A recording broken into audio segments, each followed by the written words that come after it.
Six and Six TV, Kevin and Elton coming at you. Raptors picking up another road win against Coach Casey and the Pistons. Kevin, how you been, man? Good. Little painful game to watch, but we'll talk about it. I met someone today and they said you don't smile enough on this show, so you need to start Oh smiling. yeah? Yeah. All the thumbnails, like when you post that thing, I'm like making all these funny faces, so I don't know what they're talking about. You don't like the funny faces? By the way, the Pistons arena again completely full of Raptors fans. Just awesome. Best fans in the world. Yeah, they tried to drown us out with the music today. That was ridiculous. But did you see what happened in the end? Yeah. Raptors fans got smart. They realized that they can't play the music when Detroit's shooting free throws, and then they lost it at the end, which is great. Yeah. All right, man. Let's go straight into the topics. Tell me you saw from the win.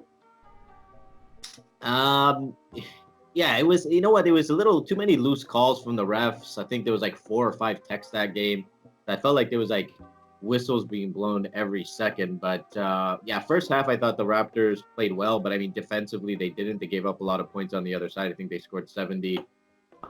Third quarter, a little bit out of sorts. But I didn't realize Toronto has the best third quarter in the entire NBA. I think they held them to 15 points, which was good. Fourth quarter, all over the place. Obviously, Gasol got hurt. Norman Powell got hurt at the end of the game, which is so painful when you're, up 10 and you lose a guy with, just a couple minutes left in the game. But again, good win. I thought it would be closer, and they blew them out, so it was good. But these injuries are not a good thing, losing Gasol and Norm. Yeah, it's funny you said the third quarter. I used to always remember that Golden State team completely dominating that quarter, whoever they were playing. So it's a good one. It's right after halftime to be re-engaged and re-energized. Let's talk about Angry Kyle for a second. I loved his game today. And I want to dedicate this section to all those dumbass fans who were telling us to trade Lowry or put in Van Vliet. Lowry's done. Come on, man. Look at him. He's a bulldog. He's not done yet. He's got a good probably 2 years left in him of very, very productive basketball. What do you make of his game? Triple-double, man. Triple-double today. He was big. He was big. I liked his game today for sure.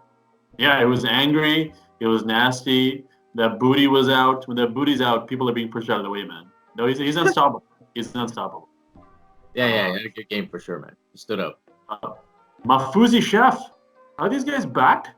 So are Kyle and Serge back? Not too long ago, only a couple of games ago, when we were going through the skid, everyone just freaking out. Oh my goodness, we shouldn't put them back in the lineup. Tell me what you saw from Serge today. Yeah, I know. It was weird. I always used to say with Kawhi Leonard that he used to have like a quiet 30 points. And today I was like, Serge Ibaka, he didn't feel like he had what he had. All of a sudden I looked at his stats and he was over 20 points. So, I mean, he hit big shots when he had to, hit some open threes.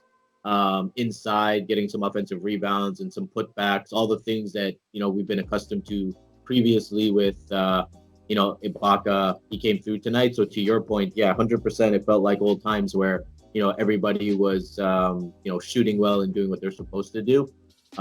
Again, it's just tough with those injuries that happen, and now a few question marks back out there. But no, he definitely stepped up today, man. It was good to see. It was old Ibaka back in form. Let's talk about his injuries. We're going to go through each one. So tell me what happens now. Essentially, the guy who mans our defense, and to some point, quarterbacks some of the offense as well from the high post, Gasol. Hammy, hopefully it's not a long one, but usually hamstrings are pretty significant injuries. Who do you see kind of taking his place, and who gets more minutes? Obviously, Serge kind of steps in there right away and starts. Yeah. Who comes off the bench and takes Serge's minutes off the bench? I don't know what Nurse is going to do. He's kind of unorthodox. There was one point in today's game where he had, 5 guys in, and they were all, almost like 2 guards, and it was a very small lineup. It's like you can put Hollis Jefferson in there, but I think you need like a bigger body. But then Chris Boucher, he's got the height, but he doesn't have the size. And is he going to be the defensive presence you need? I think he's going to, look at those 2 guys and try to give them more minutes, and someone might take that spot. I think Hollis Jefferson needs to stay to what he was doing, which is, kind of be that garbage player. I think he was forcing some shots today, maybe because he didn't get any playing time last game, had something to prove, but that's not his game. So I think if he plays his game, he might earn that spot. But those are only two I could think of that are gonna, be able to move in there. Yeah, we didn't talk about Nopo's injury. Obviously, that really really stinks considering the form he was on. But hopefully he can recover fast. Hopefully it's not another dislocated shoulder.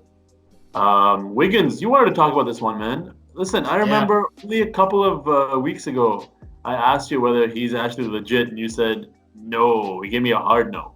You changed your Yeah. mind? I haven't changed my mind yet. I wanted to talk about it because I wanted to address it because there is, talk out there that he's in the most improved player running. We don't get to see a lot of his games and stuff like that, so I guess we're not as close to it. But I did read some things that he's, still averaging over 20 points and he is in the running. So I want to call out that, I did say that, but the guys that I did say that are still are in the running, which is Montrez and Lou Williams, they're still in the running too. But yeah, I want to give a shout out. He's a Canadian boy and he's still doing his thing. Hopefully it's sustainable. I'd like to see him do well. But yeah, I wanted to talk about him because he's still doing his thing, and I thought he would be, well off the map by now. All right, the last one is the Bucks. I know you wanted to talk about these guys as well. Yeah. Flying under the radar with 17 wins. If this was a any other big market team, 17 straight wins, they'll be all over the news. But again, it's Milwaukee. Even though it's Giannis, they don't get that much attention. They lose against Doncic Dallas. And Doncic wasn't playing.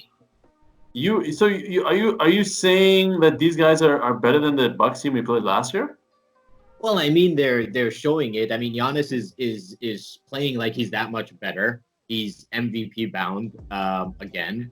So I mean, yeah, like we got to start talking about these guys and start saying, what are we gonna do to compete with the Bucks? Because no one's saying that. I don't know who else in the East. I don't think anyone's worried about them. That's the point. In the playoffs, who is gonna make buckets outside of Giannis and Middleton? Bledsoe is like 2-3 bad shots away from a stinker of like 3 straight games. So who else? Tell me. Wes Matthews? Yeah, you know what? Ilyasova, I guess, can put up some. Go on, next one.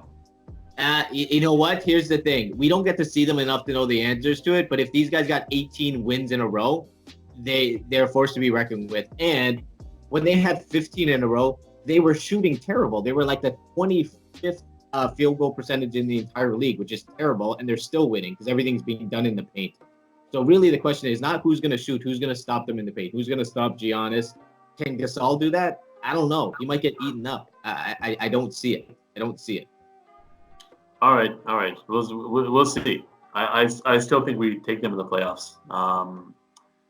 Oh my gosh! Mark the date and time, please. That you said that it ain't happening. It doesn't strike twice. I'm gonna finish with this. Okay, this is my final statement. I'm gonna give myself the last word today because there's these flaws and gaps in Siakam's game that are truly concerning me now. Yes, the 3-point shooting today was stellar, but there's possessions where he just looks like he's out of clues. We never saw Kawhi look like that. He lost his handle right in the beginning when he started playing for the Raps when he was getting back from his injury, but never ever did he look like it was out of clues. Every shot he took looked like it was a high percentage shot. With Siakam, we're seeing some of those gaps. Truly, he is the absolute difference here between us making it back to the finals and not. It's on him entirely. I'm confident in all the supporting parts.